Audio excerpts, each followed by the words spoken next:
Las consecuencias del reinado de Felipe IV dejan a España en una situación de decadencia económica.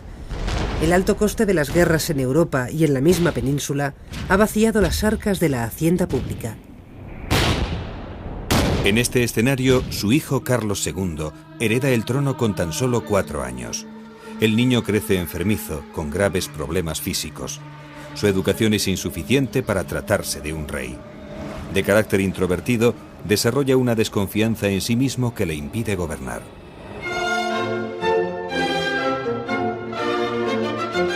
Sin embargo, su sentido del deber le hará tomar una importante decisión para mantener la integridad de los dominios de la corona, una misión que le obsesionaba. Ante la falta de descendencia de Carlos II, se suceden una serie de luchas cortesanas entre los partidarios de una sucesión que recaiga en el pretendiente de la dinastía de los Habsburgo austriacos y los defensores de la sucesión en la Casa Francesa de Borbón. Finalmente, Carlos II, el último Austria español, redacta su testamento a favor de Felipe de Anjou, nieto del que había sido hasta entonces su principal enemigo, Luis XIV, rey de Francia. Con Felipe V se inaugura la dinastía borbónica en España, que se mantiene hasta nuestros días.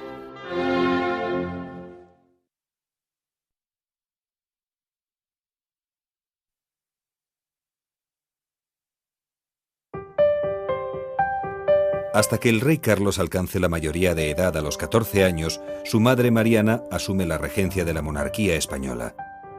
Por primera vez en el siglo XVII, una mujer asume la dirección del gobierno. Mariana de Austria intenta imponerse al poder de la aristocracia, que apoya la opción de don Juan José de Austria, hermano bastardo de Carlos II, para regir el Estado. La reina se gana así la enemistad de la alta nobleza y deposita el gobierno en personas de su confianza.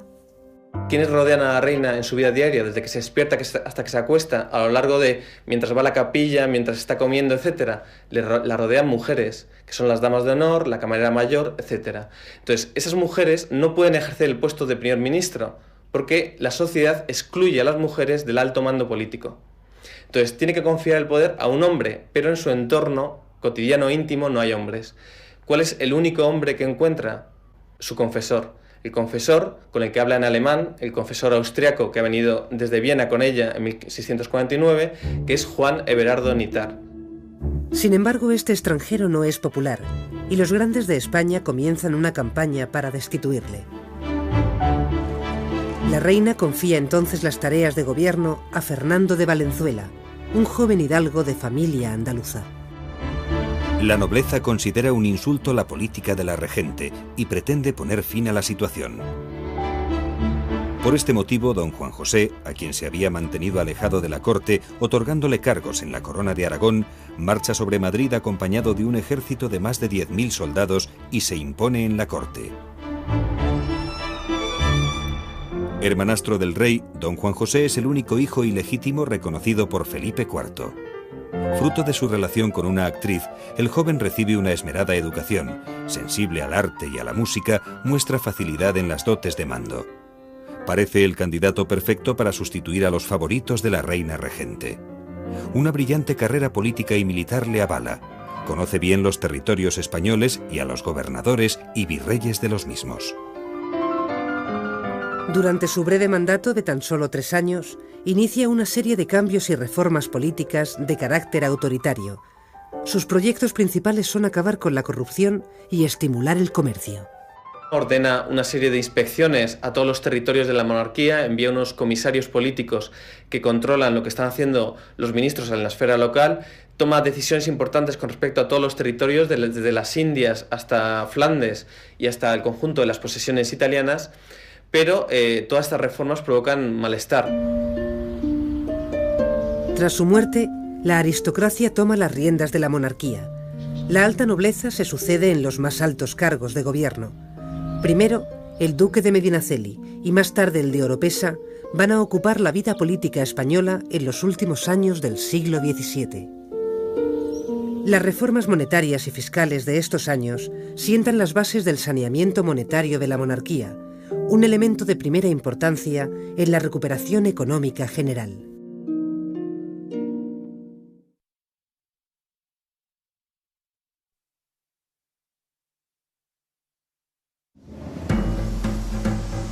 Durante el último cuarto del siglo XVII se asiste a los últimos coletazos de la grave situación económica del reinado de Felipe IV.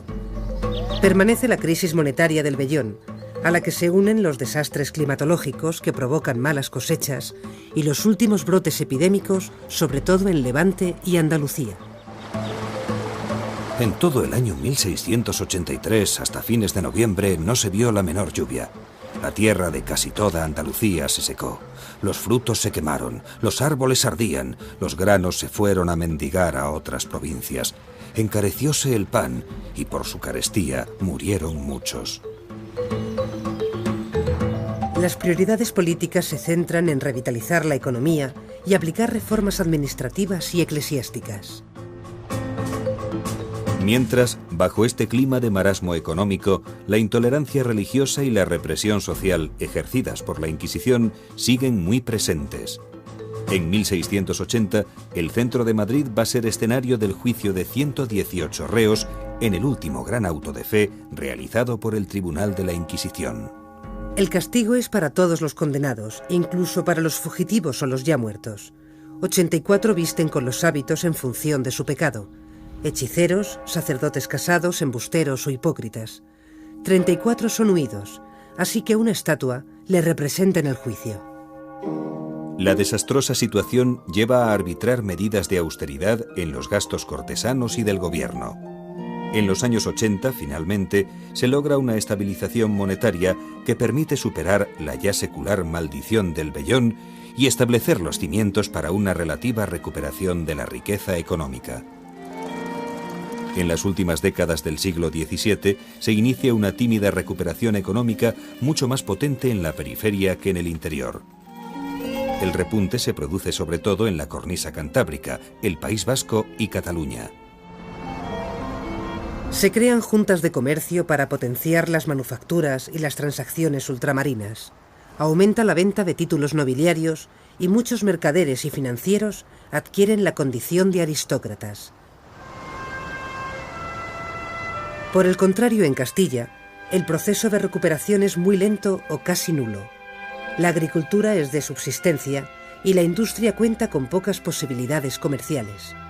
El mercado peninsular interior es débil y acusa todavía la existencia de aduanas entre los distintos reinos, ya que las tasas que se deben pagar en ellas encarecen el precio de los productos. La recuperación también se deja notar en el ámbito cultural. Aparece la prensa periódica, de carácter oficial, con la Gaceta de Madrid. Los últimos años del siglo XVII y los primeros del XVIII corresponden a un periodo en el que empiezan a conocerse y divulgarse nuevas ideas que más tarde cuajarán en la sociedad de la Ilustración. Un grupo de intelectuales, llamados los novatores, conocen los métodos de la ciencia experimental europea y la importan a España. Los medios intelectuales de la ciudad de Valencia desempeñarán un papel de primera magnitud en la renovación intelectual. Este proceso se desarrolla en las provincias. Con el tiempo van a fundar las academias, instituciones al margen de la universidad que se convierten en centros de difusión de las ciencias modernas.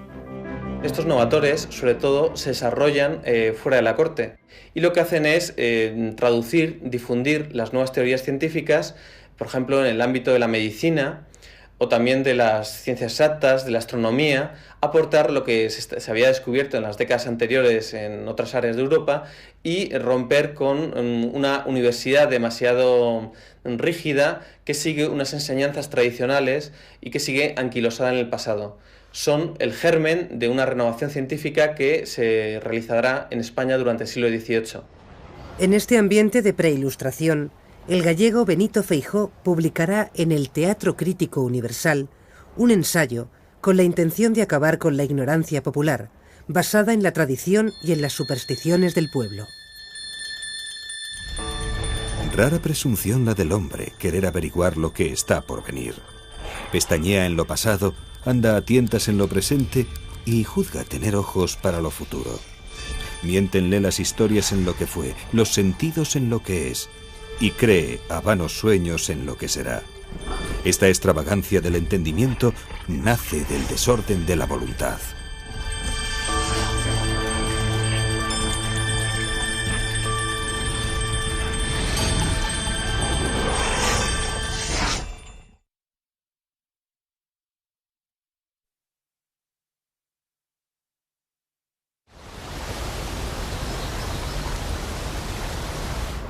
La ciudad de Sevilla destaca como un foco artístico de primer orden con la pintura de Juan de Valdés Leal.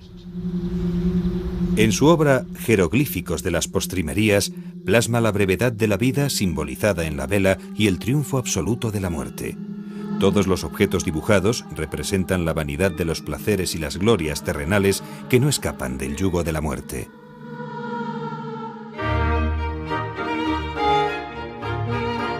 El napolitano Lucas Jordán alcanza gran éxito por toda Europa. Le llamaban fa presto por la rapidez con la que acababa su pintura.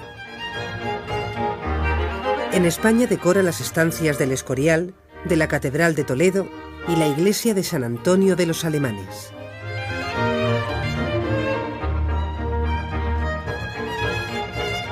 El pincel de Carreño de Miranda no se cansa de retratar la corte madrileña. Influido por Velázquez y Rubens, su extensa obra plasma un tipo de retrato solemne, austero, con fondos neutros, donde el retratado fija su dignidad a través de su pose, ya que Carreño no recrea adornos ni joyas que engrandezcan la persona. A su muerte ocupa el puesto de pintor real Claudio Coello.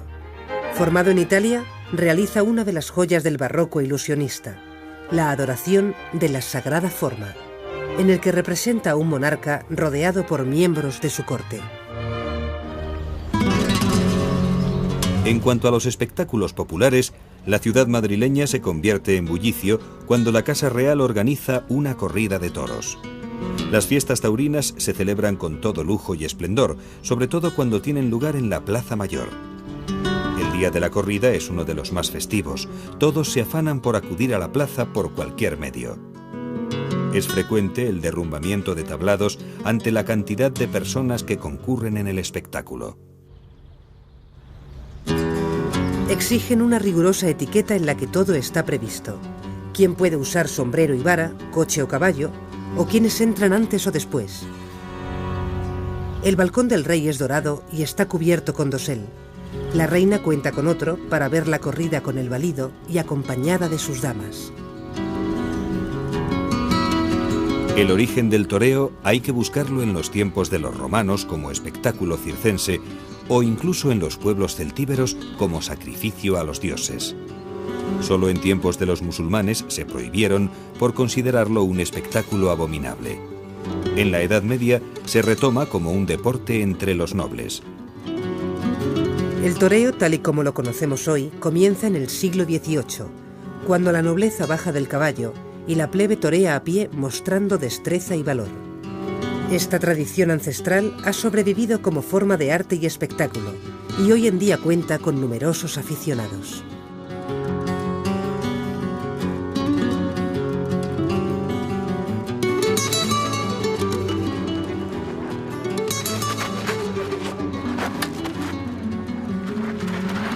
Para llegar a ser torero existen varias escuelas de tauromaquia en España. La media para formarse en el arte de la lidia son 4 años, en los que se reciben clases prácticas y teóricas. Divididos en niveles, los aprendices pueden empezar su entrenamiento a los 12 años.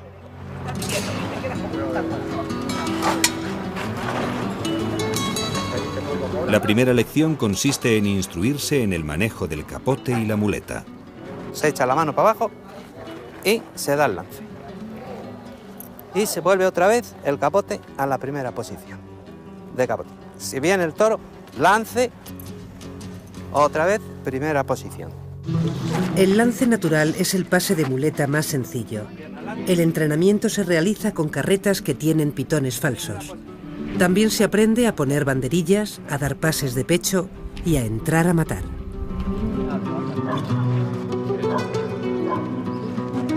Esta entrada es la más peligrosa y se llama suerte suprema. 1, 2, 3. Es el único momento en el que el diestro pierde la cara al toro. No todos los que estudian tauromaquia terminan con éxito en el ruedo. Hay 2 cosas que no se pueden enseñar: tener valor y perder el miedo al toro. A menudo, las corridas del siglo XVIII se prolongan con otro juego ecuestre, las cañas. Una cuadrilla de nobles se enfrenta a otra con lanzas de cañas, simulando un combate a lo largo de la Plaza Mayor. Los caballeros van ataviados con lujosas libreas y demuestran su habilidad en el movimiento armonioso de las cuadrillas. La destreza en el arte de la equitación se muestra también en las mascaradas. A la luz de las antorchas, los nobles compiten por parejas en carreras de caballos nocturnas en las que jinete y corcel lucen vistosos trajes para contribuir al espectáculo. Una nueva moda de origen italiano se difunde en Francia y en España, el chichisbeo. Consistía en que las damas casadas de condición acomodada eran acompañadas en todos los espacios de la sociabilidad, a los teatros, a los paseos, a los bailes e incluso en los ámbitos de la vida privada, en las casas, en las habitaciones, por un caballero que es el que se llamaba el chichisbeo o cortejo. Precisamente la naturaleza exacta de esa relación fue un motivo de debate en el siglo XVIII por parte de quienes defendían el chichisbeo. Se argumentaba que se trataba simplemente de una relación cortés, elegante, educada entre un caballero y una dama, mientras que para los detractores de esta práctica se trataba en definitiva de una forma galante y refinada de adulterio. Se introduce la moda de los grandes escotes en el vestido femenino a pesar de las censuras del clero. Para los hombres, paulatinamente, se imponen los cabellos largos. Más tarde se difundirán las pelucas empolvadas y postizos para cubrir la cabeza y aumentará la complejidad del peinado.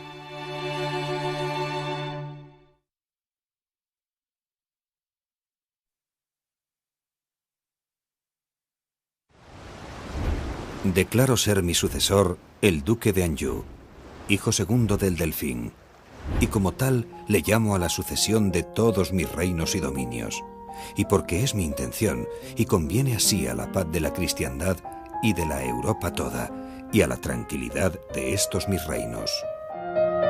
Pese a la última voluntad del rey Carlos II, la cuestión sucesoria al trono de España se va a convertir en una disputa por la hegemonía en Europa.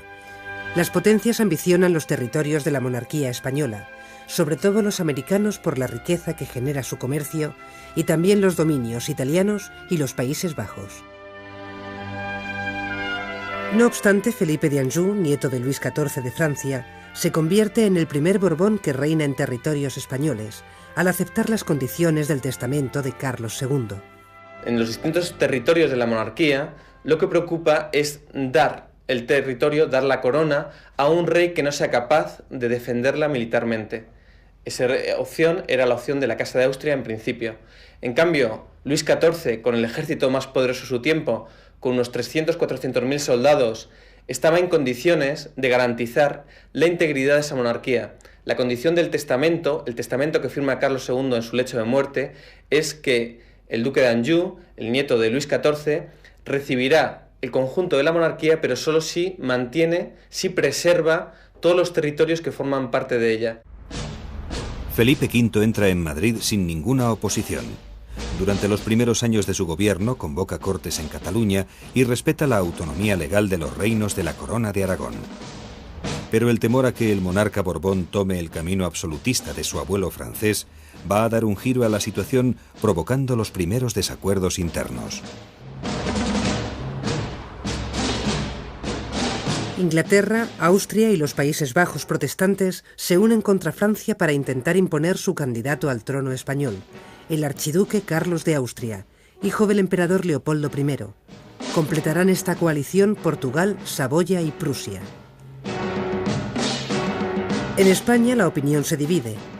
Castilla defiende los intereses borbónicos, mientras que una parte de la corona de Aragón proclama rey al archiduque Carlos.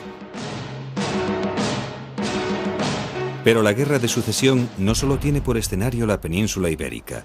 Durante 14 años, la contienda ensangrentará a las tierras europeas.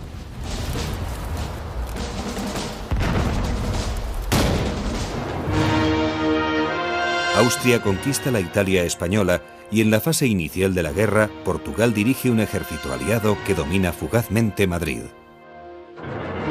La muerte del emperador austriaco Leopoldo I modifica los intereses en juego, al convertir al archiduque Carlos en heredero de sus dominios. Ahora ingleses y holandeses temen que si el archiduque triunfa, renazca una monarquía tan poderosa como la de Carlos V, que en el siglo XVI reinó en la península y Austria. Comienzan entonces los acuerdos diplomáticos entre Gran Bretaña y Francia, que culminan con la firma de los tratados de Utrecht y Rastatt.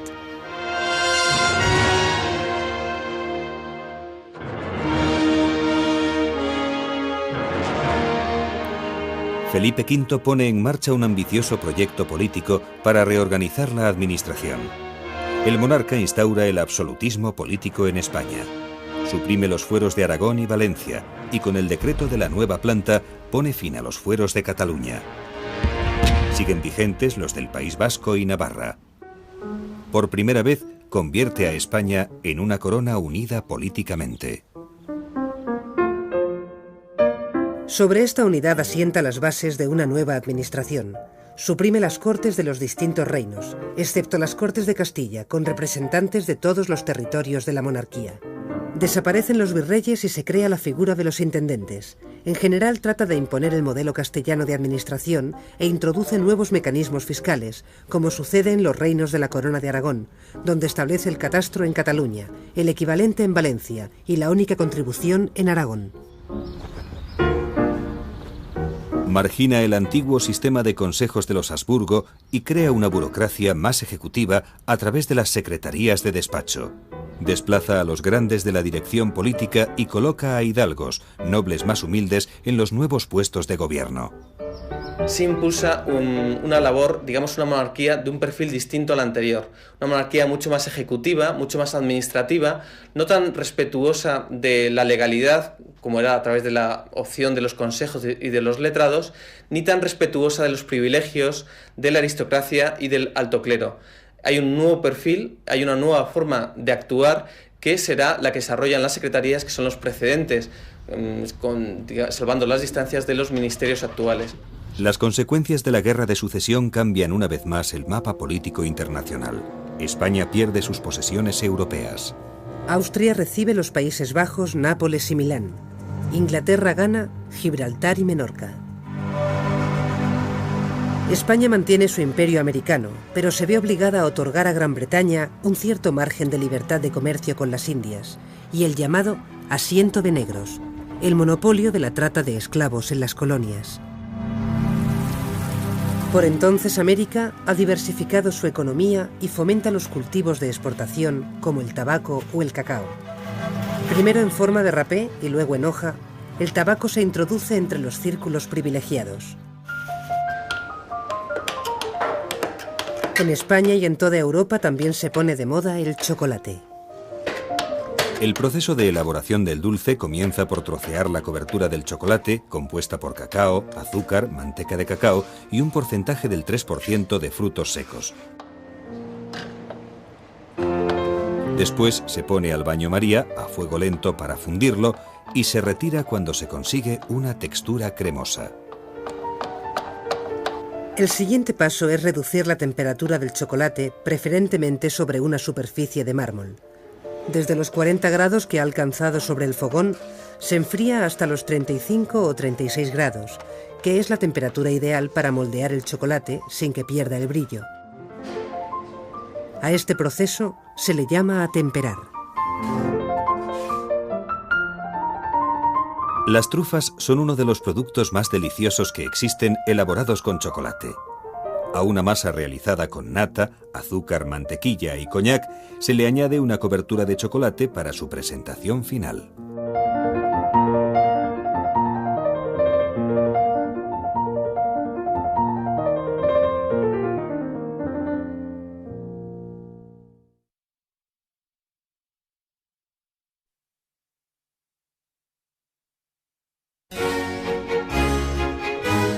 Felipe V da un fuerte impulso a la cultura a través de la creación de instituciones reales, a las que encomienda tareas educativas y divulgativas. Toma como modelo el sistema francés, y tal como ocurriera con la ciencia, crea también las reales academias, para potenciar la cultura desde el poder.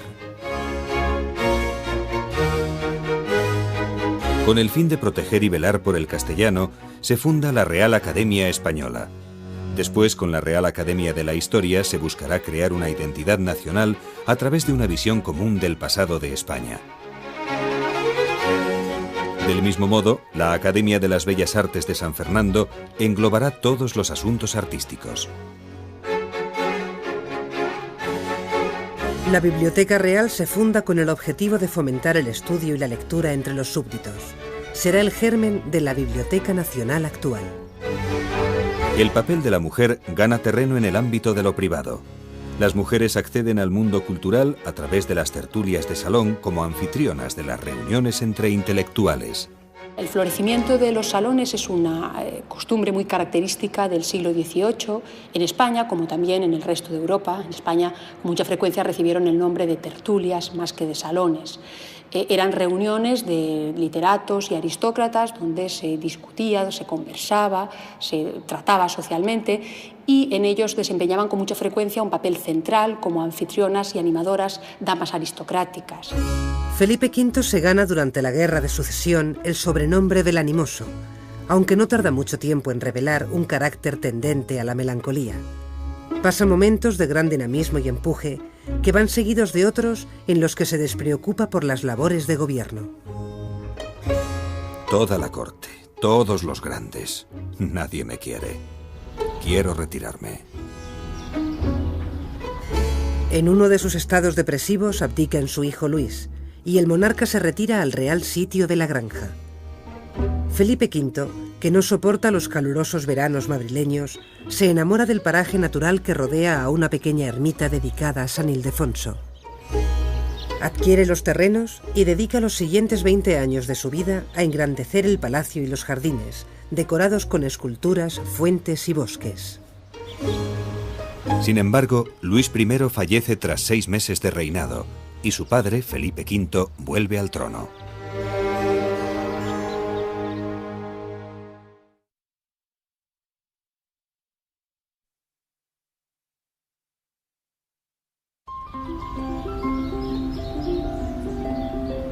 Con el reinado de Carlos II se cierra la etapa de los Habsburgo en la monarquía española. Esta dinastía gobernaba los reinos hispánicos desde principios del siglo XVI. La precaria salud del monarca le incapacita para dar un sucesor a la corona y le obliga a dejar el gobierno en manos de los nobles. La subida del primer Borbón al trono de España pone fin al sueño de los Habsburgo de conseguir una hegemonía europea. La instauración de la dinastía francesa supone la pérdida de gran parte de los territorios europeos de la monarquía hispánica y la configuración de un nuevo orden social y político. Comienza una época en la que las nuevas ideas ilustradas empiezan a despertar entre la sociedad española.